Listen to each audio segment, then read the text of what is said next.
Hey guys, Coach Tim Dells here for CB Multisport, and today we're talking changing flat tires.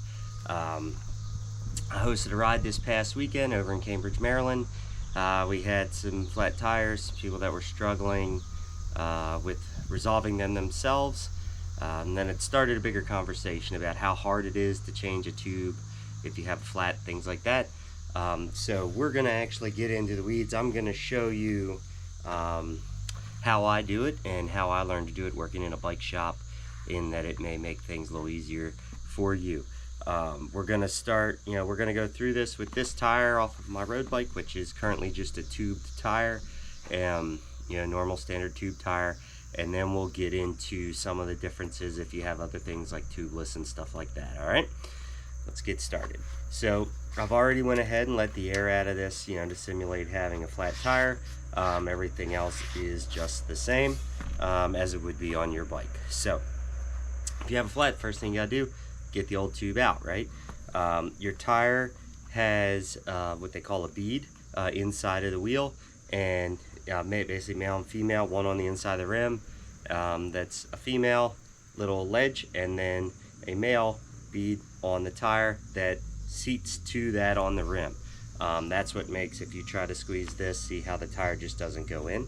So the first step to getting tube out is you need to break that bead, and you can simply do that with just your fingers and thumbs. So you literally just want to squish so that, see how now I can pull it off, and you want to do it all the way around. So a lot of people don't do this. They just go right to trying to get the tire off, and what happens is, if the bead is on at all in any position, the tire just holds tension and it makes it way less pliable and hard to work with. So once you have that all the way, you want to grab a tire lever if you have one. I'm a big fan of these. These are the Pedro's levers. I've used them for years. They're wider. The angle on the little hook I like. It still has the spoke hook if you need it to hook onto your rim. So I'm just a fan of these. They're a little easier to use for someone like me. So you will roll the tire back like this so that you can get the hook right under it, and then you're going to fold this over so that now that bead is outside of the rim. And then you can either hold it, I'm sitting down, so I'm holding it in my legs. I could do it standing up and just hold it, and you want to work this back towards you, and as you can see, it just spins that tire all the way out like that. So now you can actually take the tube out. If you have one of these nuts on your valve stem, you're going to want to pull these up, pull this off, because otherwise you won't be able to get it out. And I just lost that one, so I'll have to find that later. And then pull out from the valve stem, whole tube comes out. Now obviously there's nothing wrong with this tube, so I'm just going to put it back in. But now we have the tire out, or the tube out. While that is out, you would want to check the inside of your tire. And this is where there are certain things you can do to make life easier. You'll see a lot of people tend to line up the text with the valve stem hole. Not only does it look cool if you're into that, but it also allows you, if you know where the hole is on your tube, you now have a reference point on your tire to look for the hole, or to look for what may still be a piece of metal, wire, glass, anything in there that's what actually caused the puncture. So I would look around the outside first. A lot of people will run their hands through the inside. That's kind of sketchy. I've done it many times. I've also cut my hand many times on whatever was still stuck in there. Something you can do is take a little bit of a rag or a cloth and put it in your toolkit and run that through there, because it'll just snag on the piece of metal, and it's less, or glass or whatever, it's less risk to you. So after you've looked through that, and we assume that the tire, you've checked it over, the tire's good to go, and you're ready to put a new tube in, you would unfold your new tube. As a side note to this, if you haven't replaced the tube in your flat kit for a while, check it. They dry rot just sitting around, and the last thing you want to have to do is change a flat and then find that your tube is no good because it's been sitting there for years, been exposed to weather and your sweat and all those kind of things, and it's degraded. So make sure you keep an eye on those and change them out every now and again. I'm using a hand pump here because this is what I have here at home, and I'm not going to use a CO2 cartridge, but if you have a CO2, which we'll get into that as well, or just a little hand pump, it doesn't really matter. The steps are all the same here. The first thing you want to do is you want to give your tube a little shape. You don't want it to be flat and things like that, because then it can potentially get rolled or pinched or something inside of your tire. So in this case, I'm literally just going to put just about one pump like that, and as you can see, and it literally just gives it some shape, makes it round. I close the valve stem off so that it doesn't leak while I'm fiddling with it, and it'll make it a lot easier to remount that way. All right, so we're going to start with the valve stem hole, which I don't know if you'll be able to see in the daylight, but looks like this inside of the tire. You'll pull the tire back, drop your valve stem through so that it comes out here as normal, and tuck the tire over the top of that so that now it's inside of the tire.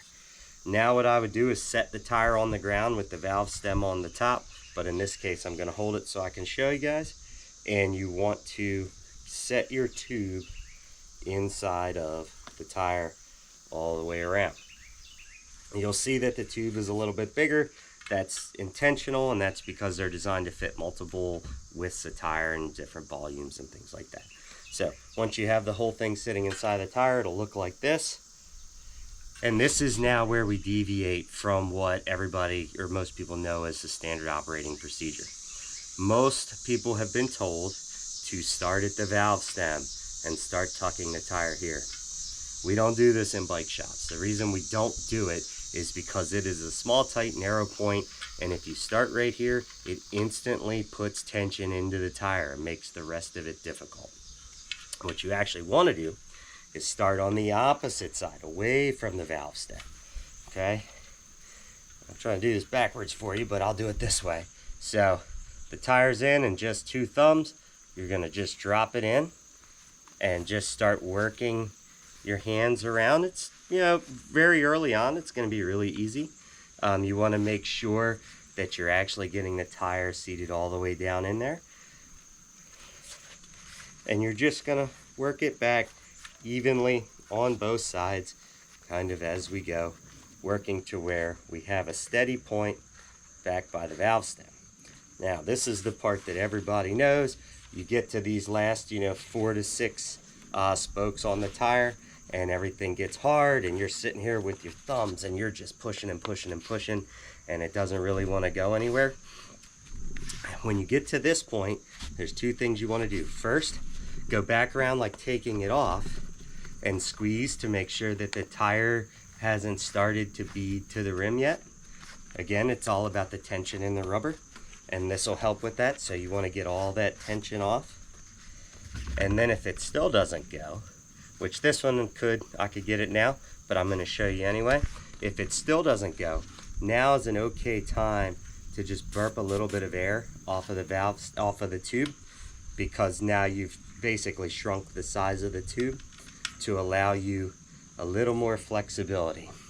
If you get to this point and say you don't have strong enough thumbs to just push it in, the next trick is you want to use this part of your hand right here, the meat of your hand. Instead of trying to push like this and using these joints and you're hurting your thumbs and you have pretty much no leverage, use this part of your hand. You want to take it and you're going to want to set it like that, right? The meat of the hand right at the bottom of the tire like this. Roll the hands over, and then you can literally just roll your hands and it'll pop in like that. Okay, makes it a lot easier. That part of your hand's a lot stronger. You got a lot more surface area, so you're not putting all the tension on just the pads of your thumbs. Now, one thing you do want to make sure to do, since you start on the opposite side and this area where the valve stem is narrow, once you get it in and seated like that, you want to push up with the valve stem, and you can see it's actually flexing the tire. And what that does is it pushes the tube up in here, and it guarantees that the tire will now set down in the rim and bead correctly. So now it's on, right? Didn't look all that hard, right? And it's a little different for everybody. It's also a little different depending on the tires you use. while they all may be a 700 diameter tire, some of them the tolerances are tighter than others. These are the most popular tires pretty much out there. These are the Continental 5000s. As you can see, these ones are brand new. I just put them on today, so they haven't even been stretched out yet. But it just goes to show how much easier it is if you start from the other side. Now, the next thing to do is we got to put air in, because we got to reseat the tire to the wheel. If you don't have the nut on, like I had that I lost on it at the beginning of the video, when you put your CO2 cartridge, your hand pump, whatever you're doing on, there's a tendency to push, and then the valve stem pushes up in there, right, and you can't get a good bite on it. Just put your thumb down on the top here, and that'll allow you to hold it in place so that you can lock it in. Now, when you're inflating, you don't just want to go crazy right off the get-go, okay? Because you want to make sure that you get some air into your tube. We'll cover this with the CO2, but if you're using a hand pump or a floor pump like I am, you want to get a little bit in there, okay? And then you want to give the tire a check over, because what you want to make sure is there's no spot where the tube is sticking out. There's no spot where the tire is pushed really far in. Every tire has this little seam here. This is your bead line, and you want to make sure that that looks pretty consistent all the way around the rim, because if it's not, you'll get basically the tire won't be perfectly round when it beads up. Not really any harm in terms of flatting or anything like that, but it'll actually give you a bumpy ride because it won't be a perfect circle, so you'll get a little thump. So you want to give that a look. If you just have a little bit of air, like I just had a spot right here, you can literally just manipulate it. It's very easy to do. Once you know that the tube is in there and secure and you got the tire pretty much where you want it, it's time to pump or use a CO2. Now, don't get scared, because when you do this, especially with a CO2, you will hear the tire beating up and you'll hear little popping noises. That is the tire seat, that's the bead seating between the two. That's okay. That's what you want. That means that the tire is basically locking into the rim. See, there was a little bit there. Some tires and wheel combinations are louder than others, and that's okay. And if you're using a hand pump or a floor pump like I am, you'll just reinflate to your normal riding pressure. If you're using a CO2, you're gonna guess by feel. Once that gets done, you close your valve stem up, and we're done. Really not that complicated. You just really wanna think about, the trick is to remember that you don't want any tension in the rubber. That's the trick.